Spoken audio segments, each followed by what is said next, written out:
Cours C4-107 Fonctionnement de l'appareil reproducteur féminin.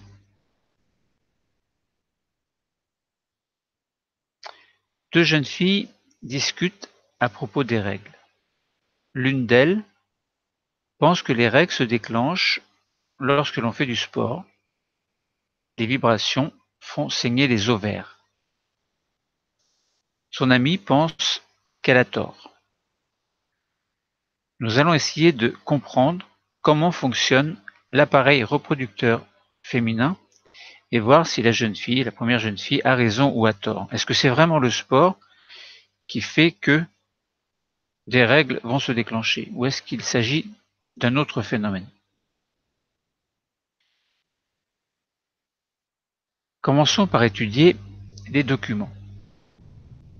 Document numéro 1 nous propose un calendrier, celui d'une jeune fille, sur un espace de 3 mois. Une jeune fille a noté sur son calendrier les dates de ses règles et de ses séances d'éducation physique et sportive, et grâce à des tests d'ovulation, elle a aussi pu indiquer les dates de l'ovulation. Le 1er avril, elle a eu un cours d'EPS. Le 2 avril, les règles sont apparues et elles ont duré jusqu'au samedi 6 avril. Le samedi 6 avril, les vacances scolaires ont commencé et se sont terminées le dimanche 21 avril. Le lundi 22 avril, elle a eu EPS. Mais revenons un petit peu en arrière. Donc nous avons dit le 1er avril, elle a eu un cours d'EPS. Le 2 avril, ces règles se sont déclenchées et ont duré jusqu'au 6 avril, soit 5 jours. Et puis les vacances scolaires ont commencé ce samedi 6 avril et jusqu'au dimanche 21 avril. Cette jeune fille a remarqué, grâce à son test d'ovulation, que le 15 avril, il y a eu une ovulation. Donc c'était un lundi. Lundi 15 avril, ovulation. Donc, si on regarde bien entre le premier jour des règles et le premier jour de l'ovulation, le premier jour des règles, c'était le 2 avril, et ovulation le 15 avril, soit 15 moins 2, 13. Donc, si on compte le nombre de jours entre le premier jour des règles et l'ovulation, donc ça fait, on compte 2 avril, donc 2, 3, 4, 5, 6, 7, 8, 9, 10, 11, 12, 13, 14, 15. Comptons encore. Du 2, vous comptez avec vos doigts. Alors 2 avril, donc le 2, 3, 4, 5, 6, 7, 8, 9, 10. Donc 10. Ça fait combien? 9 jours? Recommencer. Le 2, ça fait 1 jour. Alors attention, on ne dit pas 2, ça fait 2. 2, ça fait 1 jour. C'est le premier jour. Donc, on va dire le 2, ça fait 1. 3, ça fait 2 jours. 4, 5, ça veut dire le 5 avril, ça fait 4 jours. Donc en fait, on retire 1 jour. Donc si on est au 15, elle a eu son ovulation le 15. Donc en fait, ça fait 14 jours. Bon, vous avez compris? 14 jours. Autrement dit, l'ovulation a eu lieu le 14e jour après l'apparition du premier jour des règles. Et puis, donc les vacances scolaires se sont terminées le 21 avril et le 22 avril, le lundi, les cours d'EPS ont repris. La jeune fille n'a toujours pas eu ses règles. Enfin, ce que je veux dire, c'est que la jeune fille, après le cours d'EPS, donc le mardi 23, mercredi 24, etc., il n'y a pas de règles. Donc, il y a eu un cours d'EPS sans qu'il y ait apparition de règles. Donc, ça nous donne déjà un indice sur le fait que la jeune fille qui pensait que le sport, c'était le sport qui déclenchait les règles, c'est peut-être pas la bonne explication. Maintenant, peut-être qu'à chaque cours de PS, les règles ne se déclenchent pas, mais peut-être que quelquefois les règles se déclenchent. Bon, donc là, pour l'instant, on est sûr de rien. Alors, le 29 avril, donc une semaine après la rentrée qui était le 22 avril, donc le 22 avril, il y a eu un cours de PS, et le 29 avril, le lundi, il y a à nouveau un cours de PS. Et le lendemain, le mardi 30, les règles se déclenchent. Premier jour des règles. Alors, évidemment, le 1er avril, EPS, les règles apparaissent le lendemain. Le 29 avril, EPS, les règles apparaissent le lendemain. Donc on peut se demander effectivement si ce n'est pas l'EPS qui déclenche ces règles. La jeune fille peut se poser la question. Et puis ces règles durent 5 jours à peu près, donc jusqu'au 4 mai, avril-mai. Puis le lundi 6 avril, EPS à nouveau, mais pas de règles. Le 13 avril, lundi 13 avril, EPS, pas de règles. Lundi 20 avril, alors pas avril, mai, le lundi 6 mai, EPS, pas de règles. Le 13 mai, EPS, pas de règles. Le 20 mai, EPS, pas de règles. Et le 27 mai, EPS, pas de règles. De même que le 3 juin, le 10 juin, le 17 juin et le 24 juin, par contre, elle a eu EPS et le lendemain, le mardi, il y a eu déclenchement des règles. Voilà, donc on peut se poser la question, est-ce que ce sont vraiment les cours d'EPS qui déclenchent les règles, donc dues aux vibrations, etc. Bien, pour 3 cours d'EPS avec le lendemain les règles qui se sont déclenchées, enfin pour 3 cours d'EPS, le lendemain 3 règles se sont déclenchées, mais pour il y a eu aussi 1, 2, 3, 4, 5, 6, 7, pour 7 cours d'EPS, il n'y a pas eu de règles. Donc on peut commencer à douter, c'est sans doute pas les cours d'EPS qui déclenchent les règles. Alors pour les ovulations, on comptait 14 jours après le premier jour des règles. Donc si on regarde bien le calendrier, évidemment pour bien comprendre, il faut suivre sur le calendrier qui est proposé dans le document numéro 1. Donc les ovulations ont eu lieu le 15 avril, le 13 mai et le 10 mai. Et à chaque fois, on s'aperçoit que c'était environ 14 jours après le premier jour des règles. Autrement dit, on s'aperçoit que le premier jour des règles, en fait, et ces règles vont durer environ 6 jours, ça dépend des personnes, et bien 14 jours après, on a une ovulation. Et si on regarde bien, par exemple, le jour de l'ovulation, le premier jour de l'ovulation, c'était le 15 avril.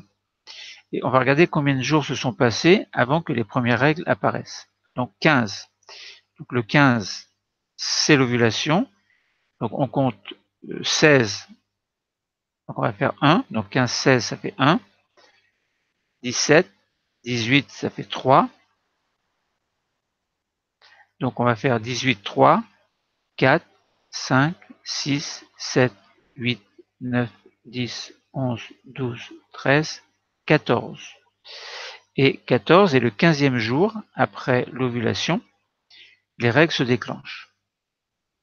Donc si on compte pour les autres ovulations, la deuxième ovulation c'était le 13 mai.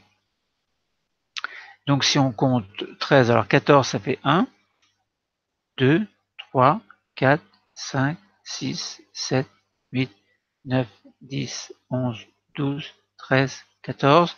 Et le 15e jour, après l'ovulation, c'était l'apparition des premières règles. Et puis si on regarde la troisième ovulation le 10 juin, donc 10 juin, le 11, on va faire 1, donc ça fait 1, 2, 3, 4, 5, 6, 7, 8, 9, 10, 11, 12, 13, 14, et le 15e jour à nouveau l'ovulation. Donc on voit que il y a le premier jour des règles, qui dure environ 5 jours dans notre cas précis. Le 14e jour, enfin 14-15e jour du cycle, il y a une ovulation.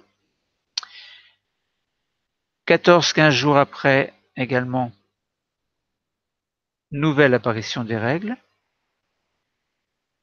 14 jours encore après les règles, 14-15 jours, donc ça fait ovulation. 14 jours encore après les règles, 14 jours après les règles, ovulation, et 14 jours encore après les règles. Autrement dit, on s'aperçoit que 14 et 14, donc ça fait 28. Premier jour des règles, premier jour de ce que l'on appelle le cycle menstruel, c'est l'apparition des règles. Le 14e jour, il y a une ovulation, et encore 14 jours après, il y a à nouveau le premier jour des règles.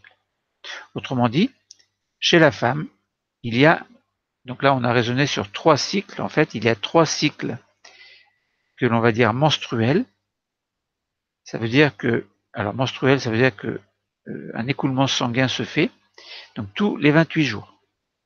Et même chose, tous les 28 jours également, un ovule apparaît, mais avec un décalage de 14 jours par rapport au premier jour des règles.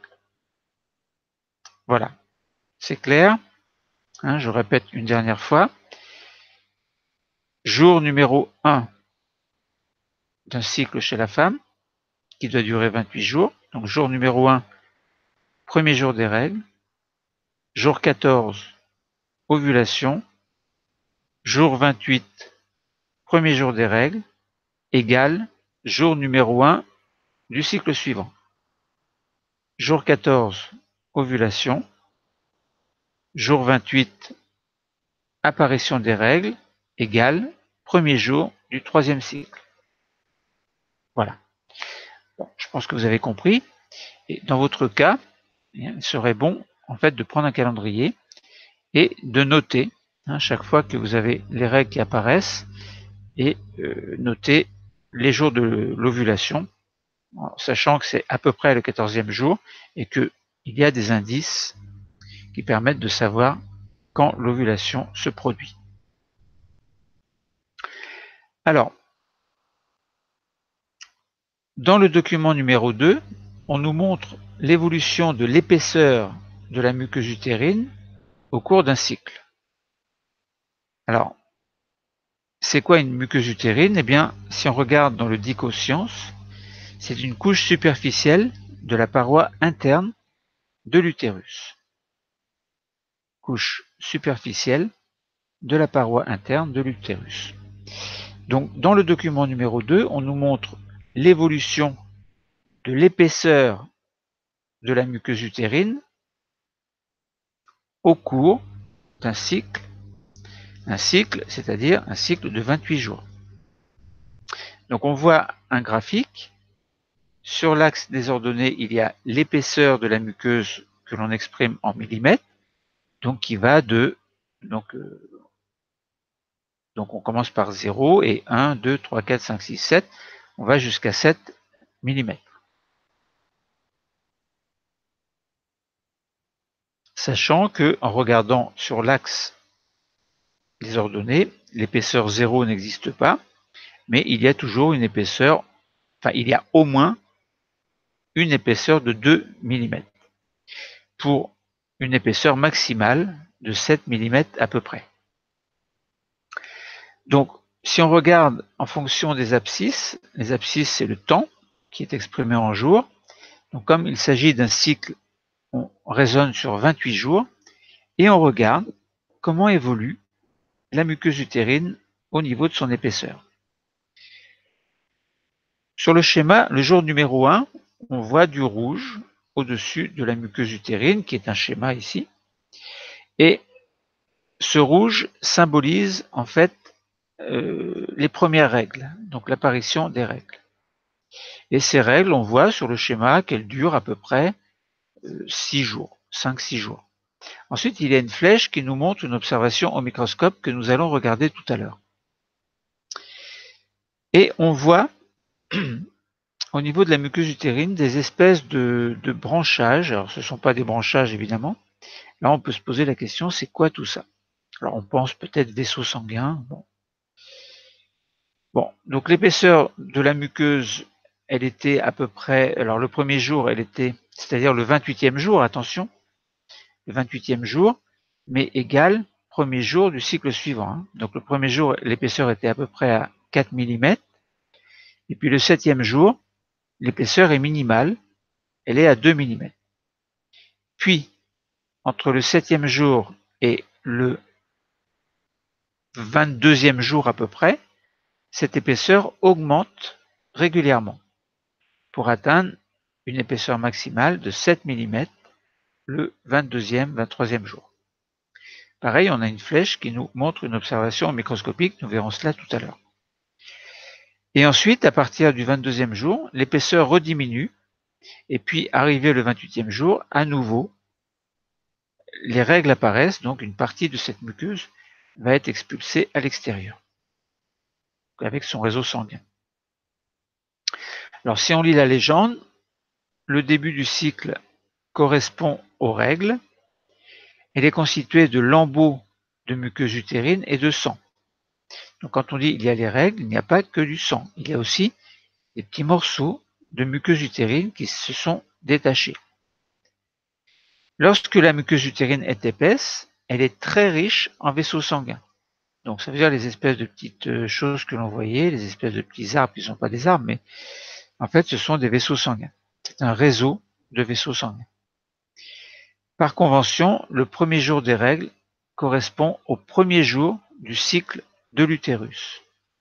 Donc les règles correspondent au cycle de l'utérus.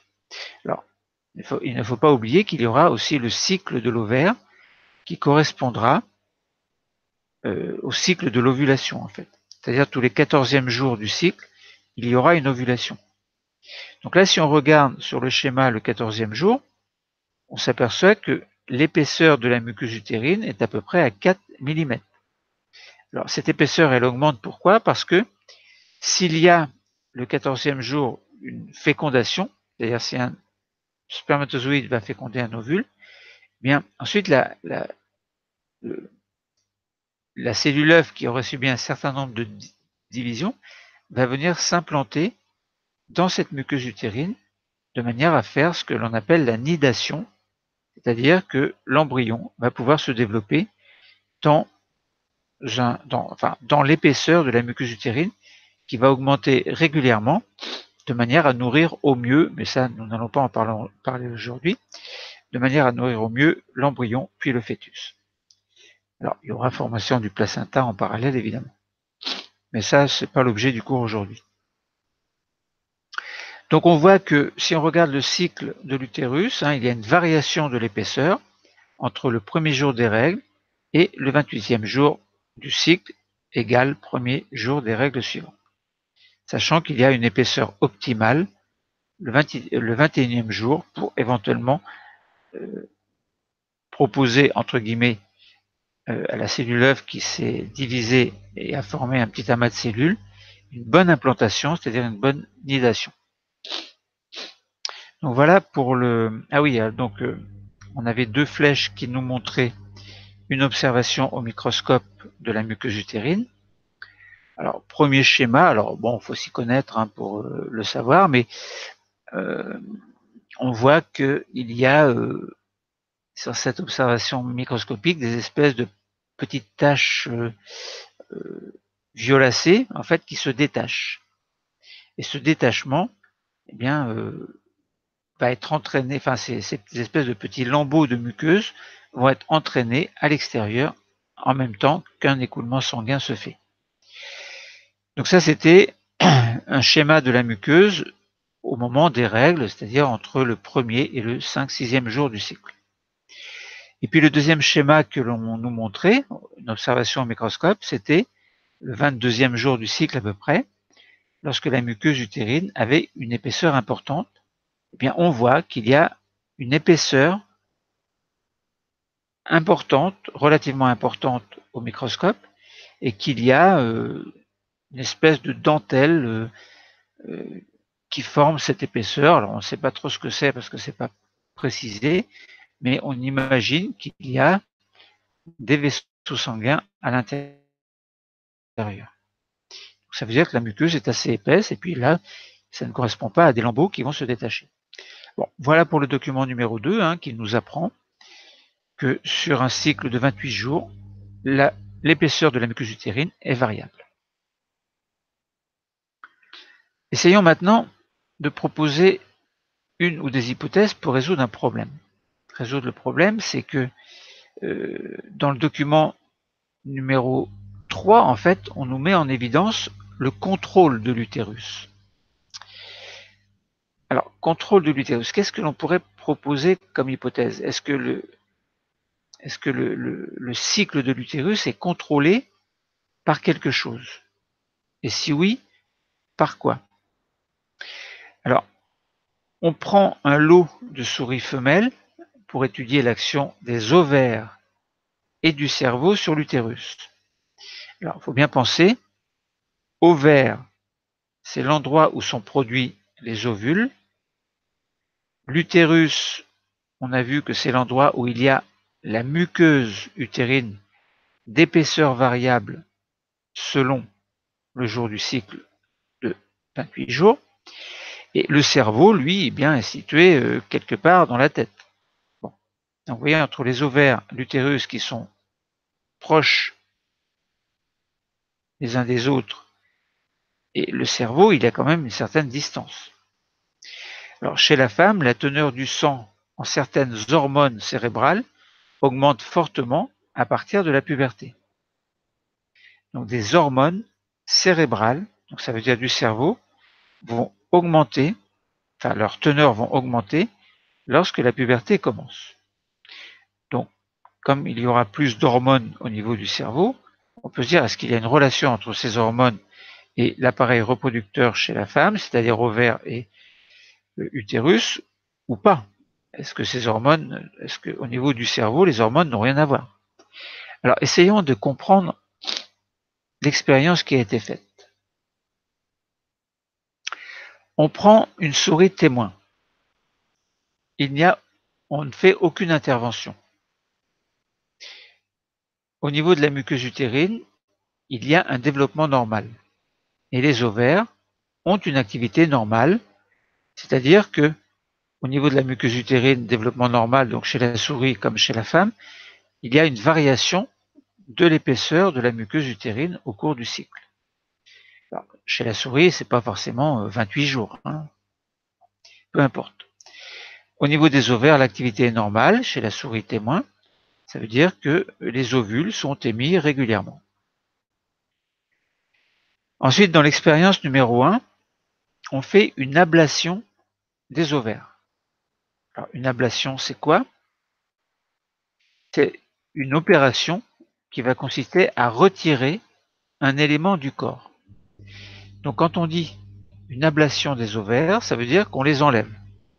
Donc, dans l'expérience numéro 1, on enlève les ovaires. On regarde le résultat concernant le cycle de la souris. Il n'y a aucun développement de la muqueuse utérine. Donc, il n'y a pas de développement de la muqueuse utérine. Autrement dit, il n'y a pas de variation de l'épaisseur. Il ne se passe rien. Pas de muqueuse utérine. Donc, pas de muqueuse utérine. Donc, en imaginant qu'il y ait un ovaire qui produise des ovules, les ovules, au niveau des ovules, même si la fécondation se fait, eh bien, la cellule œuf ne pourra pas s'implanter dans la muqueuse utérine. Alors, sachant que ce n'est pas directement la cellule œuf qui s'implante, mais c'est la cellule œuf qui a subi un certain nombre de divisions cellulaires, qui forment à la suite de ces divisions une espèce d'amas de cellules, et ces amas de cellules, cet amas de cellules plutôt, va s'implanter en théorie dans la muqueuse utérine. Mais là, comme il n'y a pas de développement de la muqueuse utérine, eh bien cet amas de cellules, c'est-à-dire le futur embryon, ne peut pas s'implanter dans la muqueuse. Et donc, il sera expulsé à l'extérieur et sera détruit. Ensuite, dans l'expérience numéro 2, on fait une ablation des ovaires et une injection d'extrait ovarien. Donc, on enlève les ovaires et on injecte des extraits ovariens. Ça veut dire que au niveau des ovaires, donc on extrait des choses et puis on injecte ça avec une seringue. Donc, pas d'ovaires, mais on injecte des extraits ovariens. Quel est le résultat? C'est qu'il y a un développement de la muqueuse utérine. Donc, ça veut dire, on enlève les ovaires. Alors, si on raisonne par rapport à l'expérience 1, il ne devrait pas y avoir de muqueuse utérine. Et comme on a injecté des extraits ovariens, on s'aperçoit qu'il y a un développement de la muqueuse utérine. Donc c'est bien. Donc si on interprète ce résultat, ça veut dire qu'il y a quelque chose dans les extraits ovariens qui vont faire que il va y avoir une variation de l'épaisseur de la muqueuse utérine. Quel est ce quelque chose? Pour l'instant, nous n'en savons rien. Dans l'expérience numéro 3, on détruit une partie du cerveau de la souris. Numéro 3. On regarde le résultat.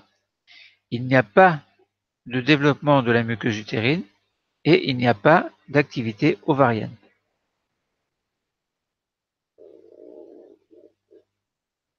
Donc, je répète, souris numéro 3, on détruit une partie du cerveau. Il n'y a pas de développement de la muqueuse utérine et pas d'activité ovarienne non plus.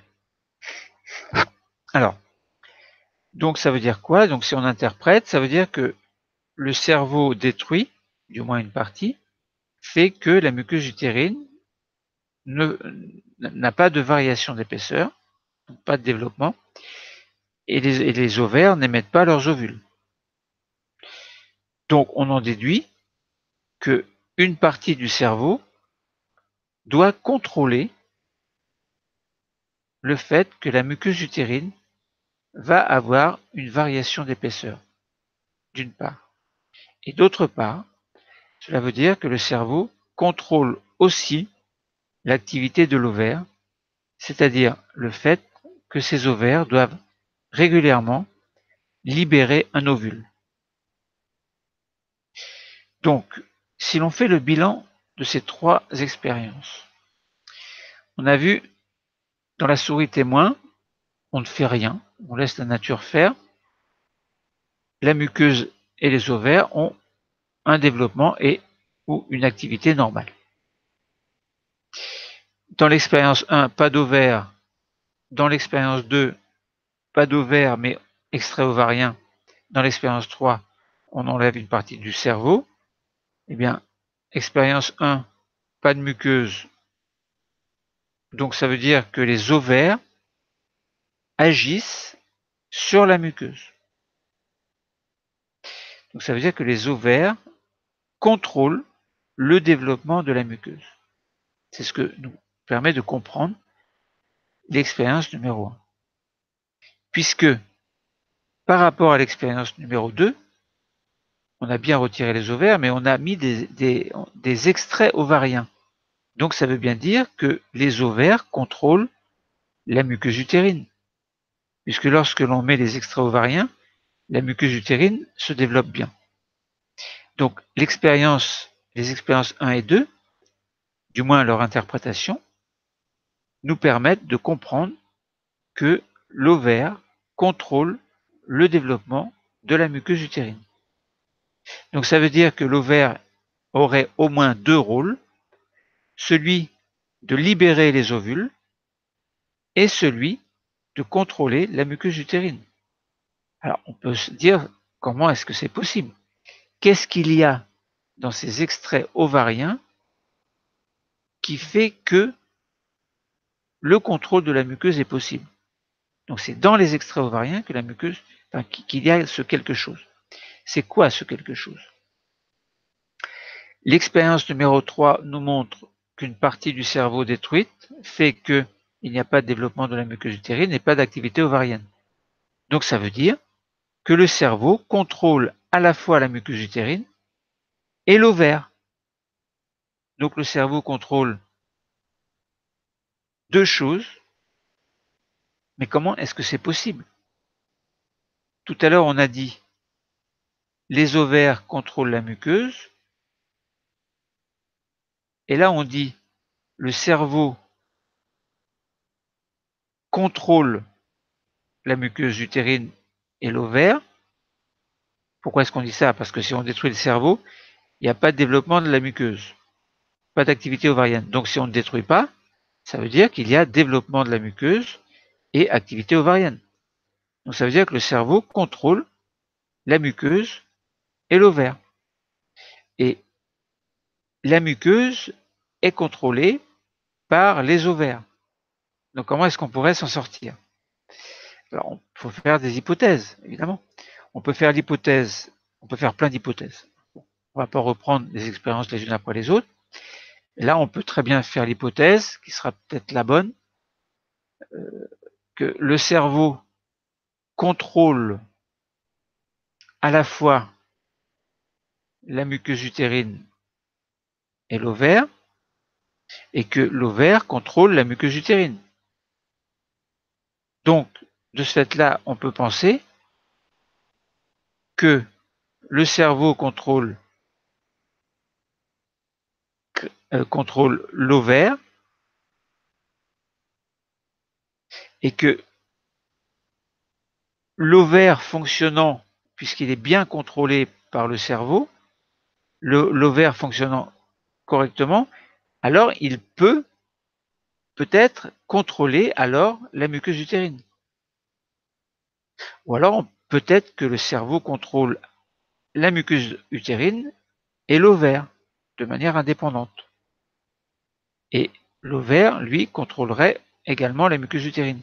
Donc ça voudrait dire que la muqueuse utérine est contrôlée à la fois par le cerveau et par l'ovaire. Ce qui semble pas très logique. Il vaut mieux qu'il y ait une seule chose qui contrôle une seule chose. Une seule chose, c'est-à-dire, il vaut mieux qu'il y ait, alors, on peut peut-être faire intervenir les hormones. On peut très bien dire, comme on a vu dans le texte, il y a des hormones cérébrales qui, on a dit, qui augmentent fortement à la puberté. Donc ces hormones cérébrales qui augmentent peuvent très bien être des hormones qui vont aller contrôler, par exemple, l'ovaire, et l'ovaire lui-même. Alors, nous avons vu dans des cours précédents que, au niveau de l'ovaire, enfin, au niveau du cycle de la femme, il y a production d'œstrogène et de progestérone. Bon, ce sont des hormones, nous l'avons vu. Eh bien, là, on peut se dire que le cerveau, il est possible que le cerveau produise ses propres hormones qui vont agir sur l'ovaire et que l'ovaire alors produirait ses propres hormones également grâce au cerveau, en fait, grâce à l'influence du cerveau, et que ces hormones produites par les ovaires vont aller agir à leur tour sur la muqueuse utérine. Mais peut-être aussi que l'ovaire possède des hormones, l'une va agir sur la muqueuse et l'autre va agir sur le fait qu'il va y avoir régulièrement une ovulation. Et l'on peut même imaginer que le cerveau possède plusieurs hormones, l'une qui va agir sur la muqueuse, l'autre qui va agir sur l'ovaire. Bon, vous voyez, c'est compliqué. Où est la solution? Donc, on reste un petit peu en suspens. En tout cas, on a bien compris que le cerveau contrôle la muqueuse et l'ovaire,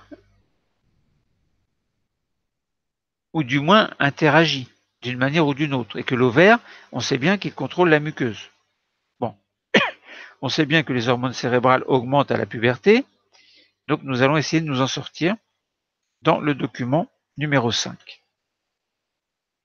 Mais d'abord, regardons le document numéro 4, où on nous présente une zone du cerveau à l'origine du contrôle de l'activité ovarienne. Donc là, on nous dit bien qu'une zone du cerveau contrôle l'ovaire. Alors, c'est ce que nous avions déduit tout à l'heure, puisqu'on avait dit que si on détruit le cerveau, pas d'activité ovarienne, donc si on ne le détruit pas, il y a une activité ovarienne. D'où le lien avec le document numéro 4, le cerveau contrôle l'ovaire.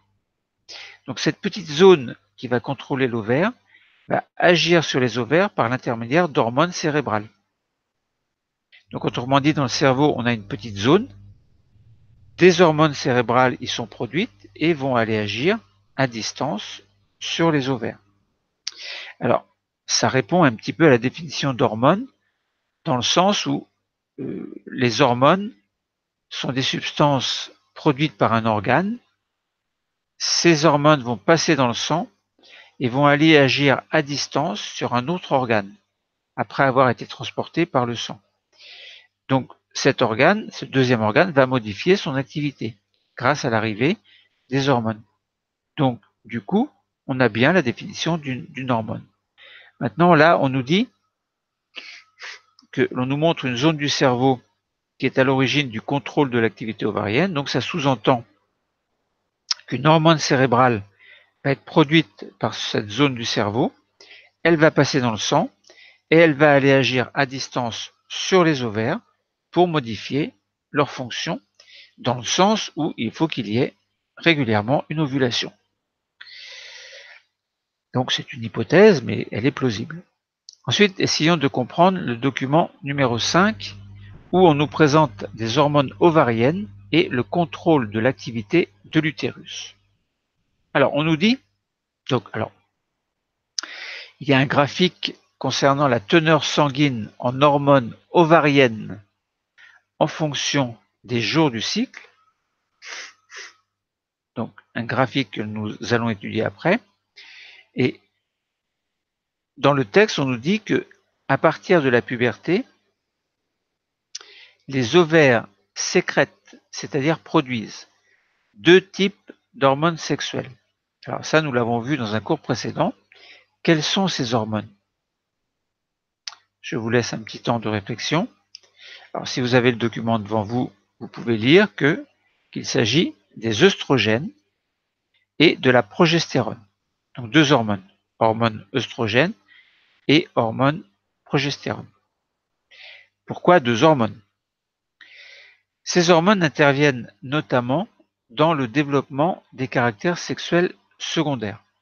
Alors, les caractères sexuels primaires sont les organes génitaux et les caractères sexuels secondaires, c'est ce qui va apparaître après et qui seront sous contrôle ou dus, en tout cas, aux hormones produites par l'appareil génital.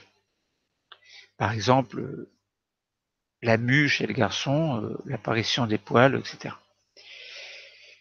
Au cours d'un cycle, le taux d'œstrogène augmente progressivement et une fois le taux maximal atteint, qui est aux alentours du 14e jour, eh bien l'ovulation peut se déclencher. Lorsque le taux des hormones ovariennes, donc les deux œstrogènes et progestérone, vont chuter, eh bien les règles vont se produire. Ça voudra dire qu'il n'y a pas eu de fécondation et donc les deux hormones œstrogène et progestérone qui doivent continuer à agir au cours de la grossesse, eh bien ces deux hormones n'ont plus de raison d'être, donc leur taux va diminuer et ça va entraîner donc l'enlèvement d'une partie de la muqueuse utérine sous forme de règles. Alors, bon, nous avons expliqué un petit peu les choses, mais regardons un petit peu d'un peu plus près le graphique. Alors, il y a la teneur sanguine en hormones ovariennes exprimée en unités arbitraires en fonction des jours du cycle.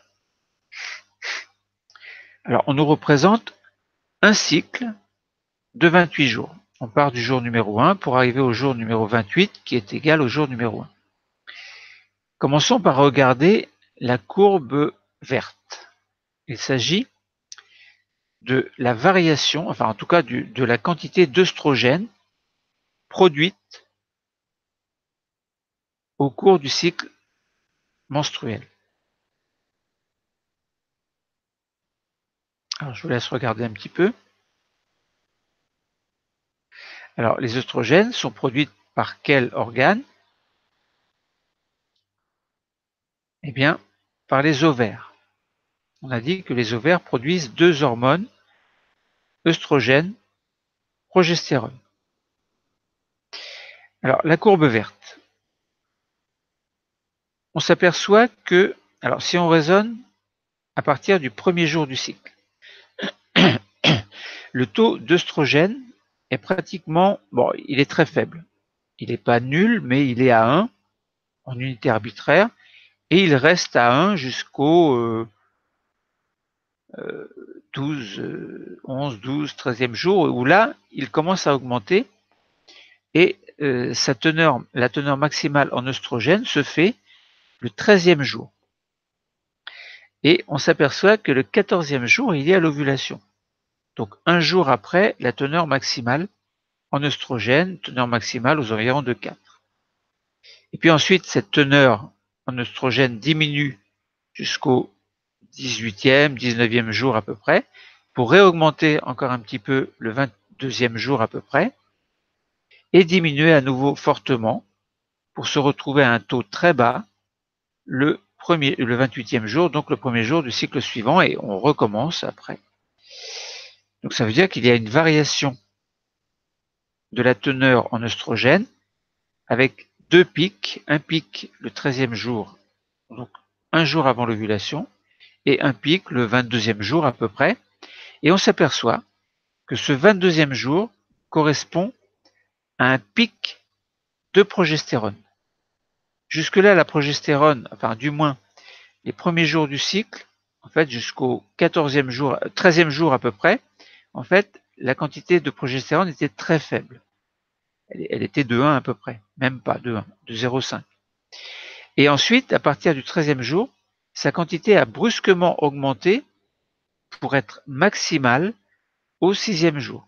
6, 7e, pas au 6e jour, au 21e jour. Voilà. Pour une quantité maximale de 6 en unité arbitraire. Et ensuite, à partir du 23e jour, cette quantité chute brusquement pour atteindre un niveau très faible le premier jour des règles suivantes. Autrement dit, on nous a dit dans le texte, au cours d'un cycle, le taux d'œstrogène augmente progressivement, alors de même que celui de progestérone à partir du 14e jour, donc 13-14e jour, donc jour de l'ovulation. Donc en fait, c'est le jour de l'ovulation qui fait que, enfin qui déclenche quelque chose qui fait que le taux de progestérone augmente brusquement. Et en même temps, le taux d'œstrogène chute un petit peu, mais réaugmente brusquement le 21e, 22e jour, comme pour le taux de progestérone. En fait.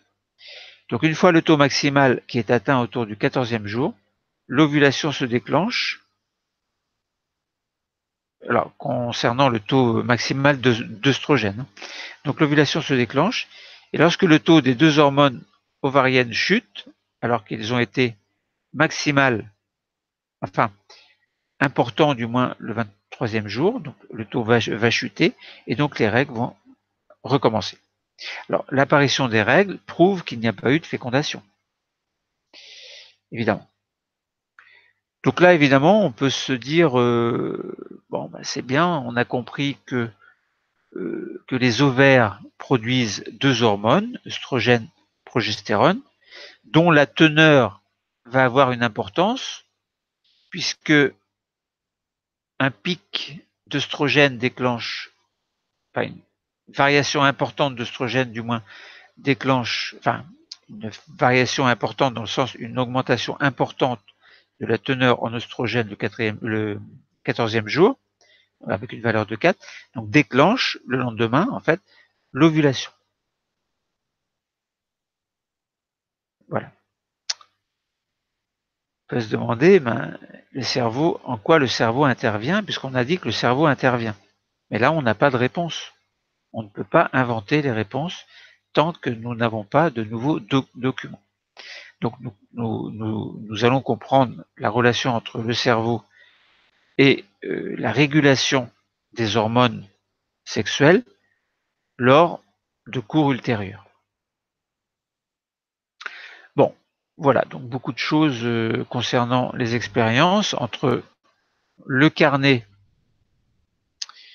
le petit agenda, donc le carnet du document 1, donc le calendrier en fait où la jeune fille peut et alors on va pas dire doit, mais ce serait bien de tenir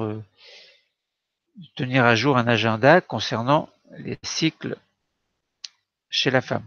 Donc le document numéro 2 nous montrait la variation d'épaisseur de la muqueuse utérine. Alors, on sait maintenant que cette muqueuse utérine est contrôlée par des hormones ovariennes. Donc ce sont les ovaires en fait qui contrôlent la muqueuse. Donc on imagine bien que ce sont les hormones qui contrôlent l'épaisseur de la variation de l'épaisseur de la muqueuse. Alors comment? Pour l'instant, nous ne savons pas.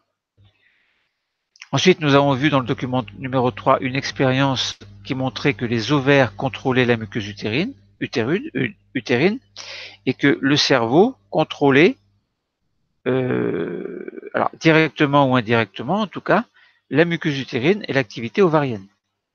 Là, on imagine que le cerveau contrôle l'activité ovarienne de manière à ce que cet ovaire produise deux hormones, œstrogène et progestérone, donc qui vont agir sur le cycle de l'ovaire. Bon, maintenant, on n'a pas de renseignements sur le cycle de la muqueuse concernant les hormones du cerveau. Donc nous avons vu qu'il y a une petite zone du cerveau de contrôle bien l'activité ovarienne. Nous avons décrit l'activité ovarienne au niveau de en raisonnant sur la variation de concentration d'œstrogène et de progestérone, en situant l'apparition des règles qui correspond à une chute brutale de progestérone et d'œstrogène le 28e jour, donc déclenchant donc l'apparition des règles. Et nous avons vu qu'un pic, une quantité importante, maximale en tout cas d'œstrogène vers le 14e jour du cycle, le 13e jour en fait, déclenche l'ovulation. Et c'est une fois que l'ovulation s'est faite que le taux de progestérone augmente fortement. Donc ça veut dire que au niveau de l'ovaire, on peut imaginer que tant que l'ovule est là, ce serait plutôt les œstrogènes qui seraient sécrétés, donc fabriqués, synthétisés, fabriqués par l'ovaire. Et lorsque l'ovule s'en va, une autre hormone apparaît. Donc on peut se poser la question, qu'est-ce qui fait que dans l'ovaire, la progestérone est produite alors qu'il n'y a plus l'ovule? Alors nous n'allons pas répondre à la question, mais nous voyons là qu'il y a encore des choses à découvrir dans les prochains cours. Bon, est-ce qu'on peut résumer un petit peu les choses? Là, nous avons vu dans un cours précédent donc l'anatomie de l'appareil reproducteur féminin. Maintenant, aujourd'hui, il s'agissait d'étudier son fonctionnement, du moins une partie de son fonctionnement, en mettant en avant le fait que la muqueuse utérine, qu'il y a un cycle de la muqueuse utérine concernant son épaisseur, il y a un cycle concernant l'ovulation également, donc il y a le cycle de l'ovaire et le cycle de la muqueuse utérine. Et alors au départ, on avait dit que deux jeunes filles discutaient, et l'une pensait que c'était le PS qui déclenchait les règles. Eh bien non, là nous savons bien que ce ne sont pas les activités sportives qui déclenchent les règles. Ce sont des phénomènes hormonaux en fait, et qui ont pour conséquence une variation de l'épaisseur de la muqueuse et l'ovulation ou pas d'ovulation. Donc le document numéro 1 a ainsi permis d'affirmer que ce n'est pas le sport et ni l'ovulation en fait qui entraîne les règles. Le document numéro 2 a permis d'identifier l'origine utérine des règles et plus précisément la muqueuse. Ce ne sont donc pas les ovaires qui saignent. La jeune fille pensait au départ, alors nous ne l'avons pas dit, mais elle pensait également que les ovaires saignaient. Non, ce ne sont pas les ovaires qui saignent, c'est le fait que la muqueuse utérine se détache le 28e jour du cycle qui fait que il y a des saignements, c'est-à-dire des menstruations qui se produisent. Donc là, on a pu comprendre ce qui permet de déclencher les règles. Donc les expériences du document 3 ont permis de montrer qu'il y a un contrôle hormonal des ovaires sur l'utérus, donc sur la muqueuse utérine entre autres. Donc c'était les expériences 1 et 2. Et l'expérience numéro 3 a permis de montrer que le cerveau avait un rôle dans le contrôle de l'activité de la muqueuse utérine, enfin, concernant l'utérus et l'ovaire, et plus spécialement un contrôle de l'activité ovarienne. Alors, il n'y a pas de preuve formelle, mais c'est une hypothèse très plausible que le cerveau contrôle l'ovaire. Ce cerveau exerce donc un contrôle indirectement sur l'utérus, ça nous l'avons dit également, via les ovaires. Donc c'est plutôt contrôle des ovaires qui vont permettre de produire leurs hormones œstrogènes et progestérone de manière normale. Et ces hormones vont peut-être agir sur la muqueuse utérine. En tout cas, nous n'avons pas étudié de documents pour le prouver. Donc ce ne sont que des hypothèses, mais qui sont très plausibles. Et le document numéro 4 permet d'envisager la nature du contrôle du cerveau sur les ovaires. Ce contrôle va passer par des hormones cérébrales, alors on ne sait pas lesquelles. Le document numéro 5 permet de constater les modalités du contrôle des hormones ovariennes sur l'utérus. En fait, les règles sont bien liées à la chute de concentration sanguine en hormones ovariennes. Bon, plein de choses normales, plein de questions sans réponse, mais nous avons progressé dans les connaissances. Alors, on pouvait poser donc au départ, avant de faire l'activité, on pouvait demander aux élèves, donc à l'aide des documents 1 et 2, préciser l'origine des règles. Bon, c'est une question très simple. Et puis ensuite, on aurait pu leur demander d'exploiter les documents 3 et 4 pour montrer comment est contrôlé l'organe à l'origine des règles. Et avec le document numéro 5, on aurait pu leur demander d'indiquer comment ces règles sont déclenchées.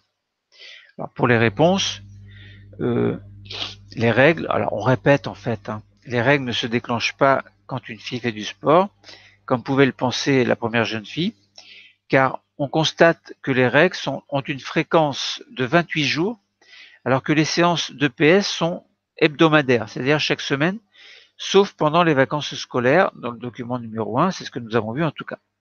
Donc les règles sont dues à l'élimination, et nous l'avons bien compris, d'une partie de la muqueuse utérine qui sera très riche en vaisseaux sanguins, d'où l'écoulement sanguin. Donc il possède des petits lambeaux de muqueuse utérine. Alors, c'est ce que nous avons vu en tout cas dans le document numéro 2. Et grâce aux expériences du document numéro 3, on a pu identifier, donc grâce aux témoins, c'est-à-dire grâce à la souris au niveau de laquelle on n'a rien fait, donc pas d'expérience en tout cas, donc on a pu identifier une activité normale des ovaires et de l'utérus grâce à ce témoin. Dans l'expérience numéro 1, on a fait une ablation, c'est-à-dire on a retiré les ovaires et cette ablation a entraîné le non-fonctionnement, le non-développement en tout cas de la muqueuse utérine. Donc ça veut dire quoi? Si on enlève les ovaires, il n'y a pas de muqueuse utérine qui fonctionne, donc ça veut dire que les ovaires contrôlent la muqueuse. On peut donc déduire que les ovaires contrôlent l'utérus, évidemment. Dans l'expérience 2, on a constaté que l'injection d'extrait rétablissait le fonctionnement de l'utérus. On pouvait donc en déduire que le contrôle des ovaires sur l'utérus s'effectue par la voie hormonale, puisque les extraits, concernant les extraits, ces extraits ont dû passer dans le sang. Donc, action d'un organe sur un autre organe à distance, on a bien là la notion d'hormone. Enfin, dans l'expérience numéro 3, une destruction d'une partie du cerveau a entraîné un arrêt de l'activité ovarienne et utérine. On pouvait donc en déduire que le cerveau est bien à l'origine du contrôle de l'appareil génital chez la femme. Alors, au passage, on pourrait se demander chez l'homme, est-ce que c'est pareil? Est-ce qu'il va y avoir un contrôle des organes génitaux du garçon par le cerveau? En conclusion, on peut dire que le cerveau est bien à l'origine du contrôle de l'ovaire, du moins on le suppose, grâce à des hormones cérébrales. Ces hormones cérébrales, on suppose qu'elles vont passer dans le sang pour aller agir à distance sur l'ovaire qui est à l'origine du contrôle de l'utérus grâce à des hormones ovariennes. Donc on voit que tout cela est lié, le cerveau avec ses hormones, l'appareil génital de la femme avec ses hormones. Donc c'est la baisse du taux des hormones ovariennes, œstrogènes et progestérone en fin de cycle, donc le 28e jour évidemment, qui est à l'origine des règles. Bon, beaucoup de choses sont dites, mais finalement, les explications, même si elles paraissent compliquées, si on faisait un résumé, en fait, sont tout à fait simples. Le cours est terminé. Merci.